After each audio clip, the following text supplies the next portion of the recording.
दैनंदिन 1 ते 1.5 कोटी रुपयांची तूट सहन करत आर्थिक दडपणाखाली असलेल्या एसटीला नवसंजीवनी देण्यासाठी शासनाने मोठा निर्णय घेतलाय। बसेसची कमतरता हा मुख्य अडथळा दूर करत यंदा तब्बल 8,300 नवीन बसेस ताफ्यात सामील करण्याचा निर्धार परिवहन मंत्री तथा एसटी महामंडळाचे अध्यक्ष प्रताप सरनाईक यांनी व्यक्त केलाय। बसेस वाढल्या तर प्रवासी वाढतील आणि प्रवासी वाढले तर उत्पन्न आपोआप वाढेल असा विश्वास त्यांनी व्यक्त केला। कोरोना महामारीपूर्वी एसटी कडे 18 ते 19 हजार बसेस होत्या। दररोज सुमारे 66 लाख प्रवासी एसटीने प्रवास करत होते।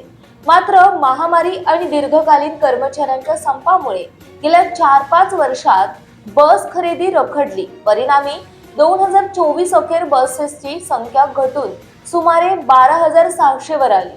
दरम्यान राज्य शासनाने महिलांना तिकिटात 50% सवलत आणि 75 वर्षांवरील ज्येष्ठांना मोफत प्रवास दिल्याने प्रवाशांचा ओघ पुन्हा वाढू लागला। सध्या दररोज सुमारे 50 लाख प्रवासी एसटीने प्रवास करतात। मात्र अनेक मार्गांवर फेऱ्या अपुऱ्या पडत आहेत। एसटीच्या दीर्घकालीन धोरणानुसार पुढील काही वर्षात 20 ते 25 हजार बसेस खरेदी करण्याचा मानस आहे। त्यास राज्य शासनाची तत्वतः मान्यता मिळाली असून यंदा पहिल्या टप्प्यात 8,300 बसेस दाखल होणार आहेत।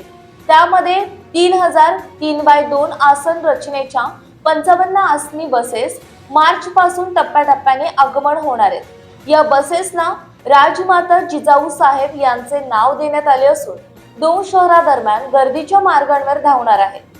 5,000 साध्या बसेस येणार आहेत। निविदा प्रक्रिया अंतिम टप्प्यात आहेत। खासगी वाहतुकीशी स्पर्धा करण्यासाठी या सर्व बसेस ताफ्यात आल्यावर दररोज 70 ते 75 लाख प्रवासी वाहतुकीचे लक्ष्य गाठण्याचा महामंडळाचा मानस आहे। सध्या एसटीचा दैनंदिन खर्च 34 ते 35 कोटी रुपये तर उत्पन्न सुमारे 33 कोटी रुपये आहे। म्हणजेच रोजची तूट 1 ते 1.5 कोटींच्या घरात आहे। मंत्री सरनाईक म्हणाले, एसटी हा नफा कमवणारा उद्योग नाही, ती राज्यातील सर्वसामान्यांसाठी जीवनवाहिनी आहे। मात्र किमान तोटा टाळण्यासाठी खर्च उत्पन्नाचा समतोल साधणे आवश्यक आहे। नवीन बसेस आल्यावर उत्पन्न निश्चित वाढेल आणि एसटी आर्थिकदृष्ट्या सुदृढ होईल। दरम्यान ग्रामीण भागातील मुक्कामी फेऱ्या, आदिवासी पाड्यांपर्यंत सेवा, 2 शहरादरम्यान गर्दीच्या मार्गांवर अतिरिक्त गाड्या या सर्वांमुळे एसटीची पकड पुन्हा मजबूत होणार आहे।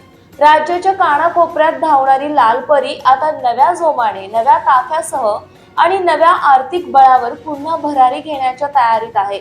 या वर्षाअखेर एसटी आर्थिक गर्तेतून बाहेर येईल हा आमचा दृढ विश्वास आहे, असे मंत्री सरनाईक यांनी सांगितले।